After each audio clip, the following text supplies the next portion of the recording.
ரிஷபராசிக்காரர்களை பொறுத்த வரைக்கும் இந்த தமிழ் புத்தாண்டில் இவர்கள் தங்களுக்காக தன்னுடைய வாழ்க்கையை வாழணும் அப்படின்னு நினச்சி தொடங்குனாலே இந்த வருடம் ஒரு அற்புதமான வருடமாக இருக்கும்.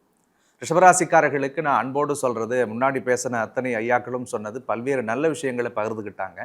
ஸோ யாரோடு சேருகிறார்கள், யாரோடு பழகுகிறார்கள் அப்படின்ற விஷயத்தில் ரொம்பவே கவனமாக இருக்கணும். ஏன்னா முன்னாடி கணியரையா அற்புதமாக பதிவு பண்ணார், தீதிலாதொரு மூன்றிலேயே துரியோதனன் படை மாண்டதுன்னு சொல்லி. அப்போது கர்ணன் யாரோடு சேர்ந்திருக்கிறான்றதை பொறுத்து தன்னுடைய பலத்தை அந்த இடத்துல அவர் பார்த்தார். அதே மாதிரி தான் நீங்கள் இந்த காலகட்டங்களில் தவறுதலான நபர்களோடு பழகுவதற்குரிய சூழல்களை ஏற்படுத்தும் அந்த மூன்றாம் இடத்து குரு.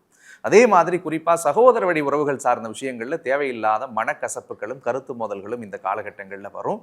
மூன்றாவது நபர்களை நம்பி எந்த முக்கிய முடிவு பொறுப்புகளை ரிஷபராசிக்காரர்கள் இந்த காலகட்டத்தில் எடுக்காமல் இருக்கிறது ரொம்பவே நல்லது அப்படின்னு சொல்லலாம். தாயோடு தேவையில்லாத தர்க்கங்கள் இந்த காலகட்டத்தில் 4ஆம் இடத்துக்கு ஏதுவால் ஏற்படும். நிறைய பேர்த்துக்கு பல அலைச்சல்கள் இருக்கும்.